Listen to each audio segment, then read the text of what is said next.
what I know for sure is that speaking your truth is the most powerful tool we all have.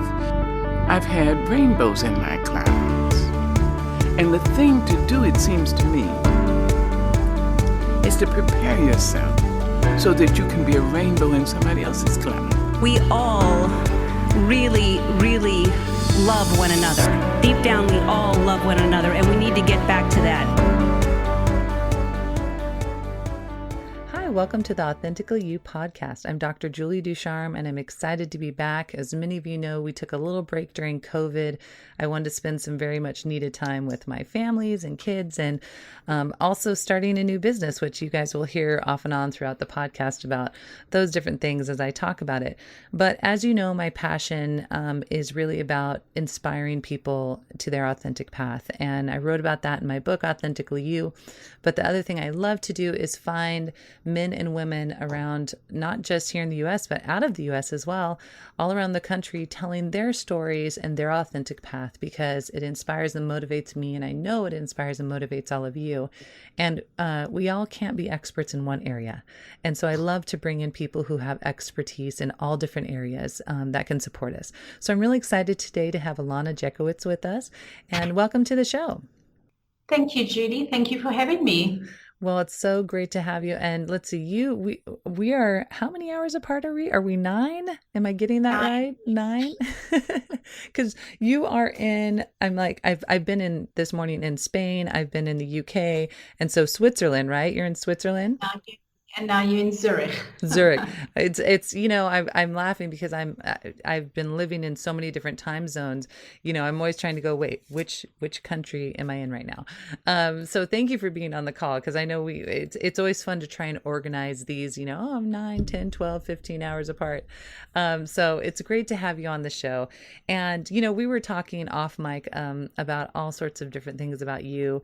And, money is always a topic that it's always been big in my life, because I didn't grow up with a lot of money. And so when I started making money, I know I definitely spent it poorly when I first got it, because I was so excited to have money. And I know we're going to talk a lot about your story and money. And so I'd love for you to tell our listeners about your story and how this all relates in your path. Sure. So I grew up in South Africa with a mum who was widowed at a very young age, one of 5 children. And I knew what poverty was. I knew what going without, I knew what lack was, and I knew the words that I heard very often: we can't afford it and we don't have money for that.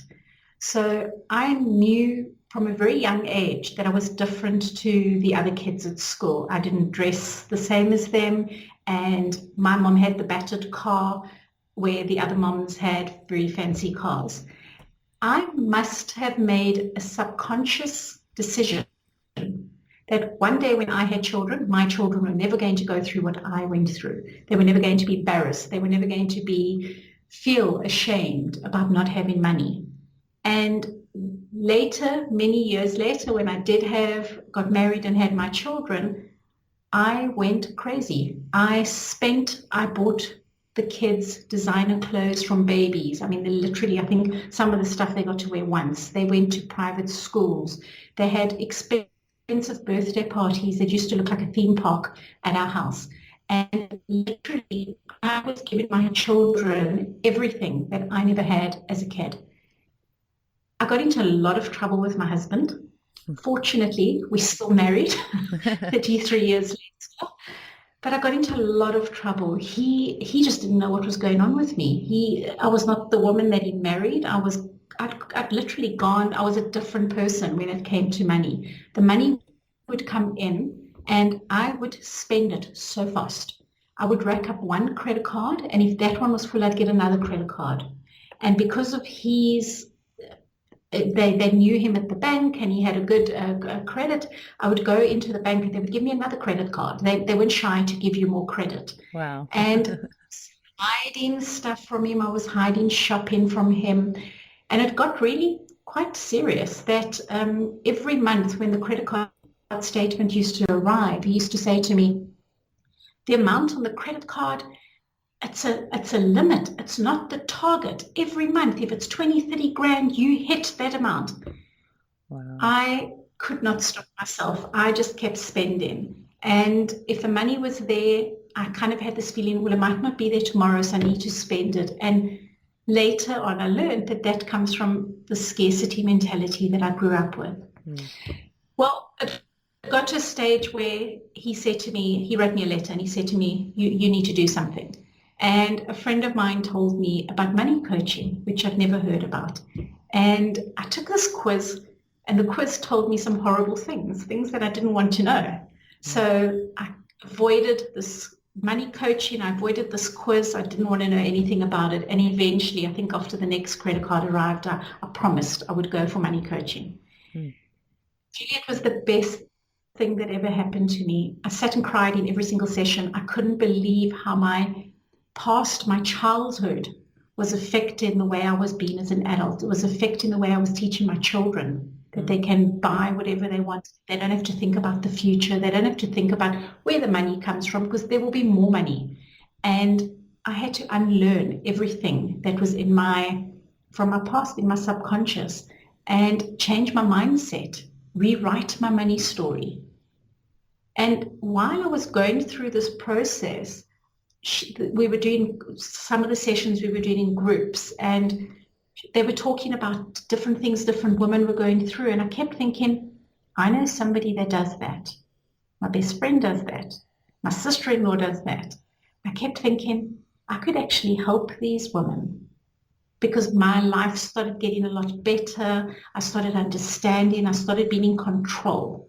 And when you have a feeling of control as a feeling of chaos, it's a very different feeling. And the lady that actually taught me said to me, you'd make a very, very good coach. You're very intuitive. And I actually did the coaching course and became a coach. And it was, I had practice clients initially, and then literally my business has grown from referrals. I hardly advertise anywhere where I actually pay for advertising. Most of my work comes from clients that have worked with me, will tell a friend, will tell a family member, and that's basically how it's grown. Yeah. That's my story in a nutshell. Well, and thank you for being so honest. I think that, it's difficult for people to be vulnerable and honest about things like that. Money is always a sensitive subject. Nobody ever wants to look like they don't have enough money. I know for me growing up, we were a middle-class family and we had what we needed and we were fine. But I remember kids would, one time in particular, there was these boots that were really popular. They were called the pearl boots or whatever. They were cowboy boots, and all the kids were getting them, and they were really expensive at that time, maybe $100, 20, 30 years ago. That was a lot of money for shoes. And I wanted them so badly because the kids were making fun of anyone who didn't have them. And, kids sometimes would say like, hey, Walmart girl, what's up? And so you get these things in your head because you have people, really making you feel bad that you don't have a lot of money. And so, and it wasn't that, we had plenty of money, but my parents weren't going to go spend $150 on a pair of shoes for me. They were practical people. And I was very thankful for that, because much later in life, I was a practical person. And so when my kids say things like, Mom, I really want to get this, I'm like, that's ridiculous. But I definitely had my moments when I was very young and I got my first credit card, and it was like, oh, wow. Like, you think, oh, free money, you don't think about paying it back. And oh, the power of swiping that card, and it doesn't come out of your banking account. And I remember learning too, I got this, my bank would do this overdraft fund. And so it was like, if you miscalculated, but really it was like, oh, well, it's a $5,000 overdraft. So, oh, well, if I go a couple hundred, 300, 400 into it, like whatever, I'll slowly pay it off, And the power of having that, I used to call it like a drunk power. You're just like, oh, I could just go buy this and this and this. It may not be in my checking account, but I can put it on a credit card. What's the big deal? And, I remember never having any training in money in school or anything. I mean, did you ever have any training in school at all? Because I don't remember having one. None of us had training at school, and that is the big problem. I've been asked many times to come and coach and to work I'm very involved with the international school where we live. Mm-hmm. And my children have gone through there, and I've had kids that I've sponsored that came from Nepal that were at the international school. And I've been asked to coach the children, and I think they need to learn this lesson at home. Children learn by watching their parents. Oh, yeah. Everything that is in your subconscious, your beliefs, your patterns, your behaviors, you have formed from birth until the age of 10. So to teach a kid at school who is, doesn't understand about money, is not working, it's a little bit, it's not the right place. They need to learn at home how mom is with money, how dad is with money, what was said at home about money. What conversations, so many of my clients, some of the exercises we do, was there fights about money. And there's so many different variations I've heard of, we never spoke about money, but I knew that we never had money because the sheriff of the court used to arrive at our house to want to detach our furniture or my dad's car. Yeah. Things like this. So children see from a very young age, and that becomes their beliefs. That becomes their belief system. Mm-hmm. So yeah. I believe that's why I choose to work with adults who can train their children. You can show your children, and I've got blogs on Teach Your Children about being mindful about money, how to work with your children with money, as opposed to teaching the kids later. The parents need to teach it at home. Mm-hmm. It's something you teach your children. Yeah. Yeah. And I mean, sorry, I interrupted you. Oh, no. You know how it is, podcast. We have these delays. But good point. So my parents were very frugal, and I saw that, but my mom wasn't wanting us to get any type of checking account or learn how to balance our checkbooks or anything early on. And then when I went to college, it was like my mom at first was like, "Oh, I'll just send you checks. You don't need a checking account." And I'd say, "Mom, I got to be able to pay my bills. I need to put money in there, And so I went and started my bank account on my own. And, it was one of those things where I wish that I had, started something maybe at 16, practicing putting money in my account, learning to pay that out, to balance my checkbook. Because when you start getting money and have had to live a frugal life, and I think many people do this, you get excited at the thought of being able to buy something new, and, Absolutely. I remember that. And so, I know myself, like I really had to retrain myself, suddenly you start paying for things and you go, okay, mom and dad aren't paying for it anymore. And I've got to pay my phone bill, my rent bill. And so it makes so much sense. And I know this is a struggle for a lot of people. Do you find that you have more men than women doing this? Do you see a cultural, tie to this at all? I'm just curious. So I've been mainly working with women, and a lot of women that come to me because their businesses aren't making money. So their businesses aren't making money, and they're kind of like, and I often say to them, if your business isn't making money and you're doing something that you love, maybe it's a hobby. You need to look differently, and you need to look where the opportunities are to make money. So I mostly work with women, although I do work with men as well. The men, I find a lot of men are not as forthcoming to talk about money. They are so embarrassed that somebody might know how bad they are with money that they don't actually want to deal with it. Where women are more vulnerable, women are more open. Women will have conversation, or will sit and cry in a group and talk about what's going on. But a guy is much more, I find, the men are a lot more closed to do it. So I have got probably about 80% are women, the rest are men. And if the man comes, he's come because his wife has made him come. Yeah. And it makes sense to me. I would say too, I see most of my girlfriends are in charge of the bills, and they're in charge of the money where, I'm not saying that's for every household, but I just noticed that with a large group of women that I work with. And it's true. I think women are more vulnerable when it comes to that. It's part of like I think our personality. And it doesn't mean though, this is like 20 years ago, but I had a girlfriend who was married and she had to give her husband a separate checking account and put money in it because he was just draining their money. And, that was her fix for it was, okay, you don't have access to the accounts anymore. I will just give you so much money in your account and that's yours to spend and that's it.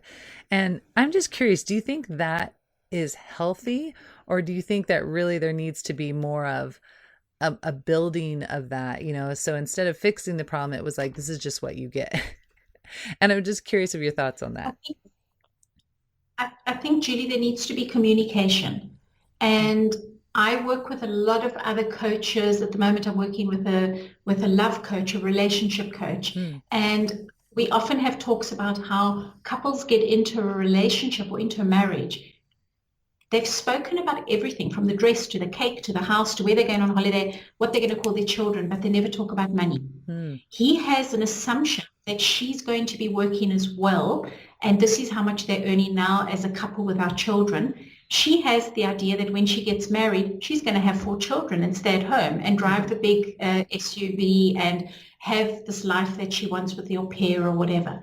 They never ever talk about it. Yeah. So the time there's miscommunication or no communication, I think the way what you explained now, and it's very difficult, I don't want to take it out of contents, but it sounds nearly like you would do to a teenager or to a child, to set up an account for them. Right. And I mean, that sounds really like I was. That's, when I was sort of draining the funds from myself. There is solutions. There is a solution to that. I don't necessarily think it is just that's what you get to spend. That's not a solution. It's going to, you find ways. I found ways, sorry, it's my son, to actually get money without my husband knowing. Yeah. And to be honest, you're as you say that, I think about a couple of friends who did that. They just got cards in their own names. The husbands didn't know about it. And you're right. I mean, I really think it's a relationship thing. My husband and I, we had to eventually come up with, okay, if we're going to spend more than this much money, we need to let each other know. When we first got married, there was a couple big purchases and I was like, what is going on? Why did you buy that? And then we talked about it and we were like, okay, listen, we can't just assume, like, we need to communicate with each other. If you're going to spend that, we need to talk about, can we afford it? And of course, now it's like the opposite. My husband is super, super frugal and, great with money. But, when you first get married and you're 19, 20 years old and you're young, you're just kind of like, well, no one's ever talked to me about this, so here we go. And I think it's fantastic that you're trying to do some coaching with the young kids, because I just feel like that should be a class in every school around the world, is how to deal with money. I just think it's so important. Well, I want to talk a little bit about, you help people. And so I'm on your website and I see you have a money type quiz. I know you have some different approaches. And so I'd love for our listeners to learn about what it is that you do in coaching and how they can get connected to you.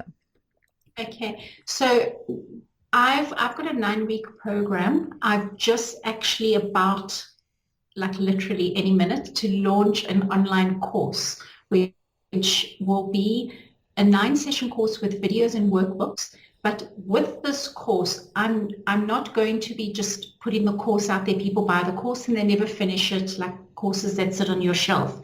I actually still coach them. So I coach them instead of for 9 sessions, I coach for 3 sessions at the beginning, at the middle, and at the end, so that I make sure they finish it, that I take them through the program. And that is the one way of working with me, which, as I said, is going live literally any minute now, probably next week. What people need to do is go on to the quiz, take the quiz that I can see exactly what's going on in their money situation. That quiz tells me everything. That I can see from the archetypes what is going on financially, but also what is going on in every other area, because money is an energy and it flows. The same way, like when I had money issues, it affected my relationship, it affected my self-confidence, the feeling of not being good enough, of scarcity. So the quiz tells me what's going on. When I coach with the person, I go really deep into where did that stem from? Where does it come from? What were you told? What beliefs are there? What mindset have you grown up with that needs to change? And it's quite interesting. I coach women, 20s, 30s. I've got a woman who signed on last week who's 60. And she says, they all say, I wish I did this early. I'm so embarrassed that I haven't figured this out yet. There's no right age. Everybody does this when they're ready. When they're ready to change their money story, they're ready to think about money in a different light. That is when you do money coaching. That's fantastic. And here I'm seeing the website is mindfulmoneycoaching.com. So we'll also put that in the description for those of you who are listening and might be driving right now or not able to write that down. Don't worry, it'll be in the description for you. And I love that you've got this money type quiz. I love, the online approach is great, especially right now as we've dealt the last 6 months with so many strange situations with COVID. And so, this means that those of you who are listening who are thinking about this, you have no excuse. You have no excuse because it's online. So do you have social media or any other links that you want our listeners to learn about? Or is the best place to go your website? The website, I'm on LinkedIn. It was actually quite embarrassing. Just before I was waiting for your call, I actually went onto LinkedIn to go and look for something, and I saw somebody had sent me a recommendation in June that I hadn't actually, in October, that I hadn't actually even seen. Because I'm busy with the coaching, I don't always keep it up myself, where it's actually current. So I always promise myself that I'm going to post more and do more on it. But I do use LinkedIn because most of the people that come to me are professional. They've got small businesses or businesses. I don't like to use the word small business. I always say if you've got a small business, you're going to keep it as small. It's a mindset. Yeah. So a lot of the people find me through LinkedIn or through my website. Okay. I've also just recently started using Instagram, but it's like quite small still. Oh, it's, keeping up with social media is tough. I mean, I always tell my husband I need a person just to social media for me. So I can definitely relate to trying to keep up to that. I tell myself that too. I'm going to put more out there. And then before you know it, I'm playing catch up. Well, it has been fantastic talking with you today. Money, and especially in this day and age with the craziness of COVID and people losing jobs and people having to figure out how to make ends meet. I think this is such an important topic. And I really do think, as you said, it's connected to our self-worth and our upbringing and our culture. I think those are two just really important aspects. So I really want to encourage you guys to reach out, check out the website, mindfulmoneycoaching.com. And thank you so much for being on our podcast today. And we look forward to seeing what you're doing in the future. So as I always say, live, love, laugh, and always be your authentic self.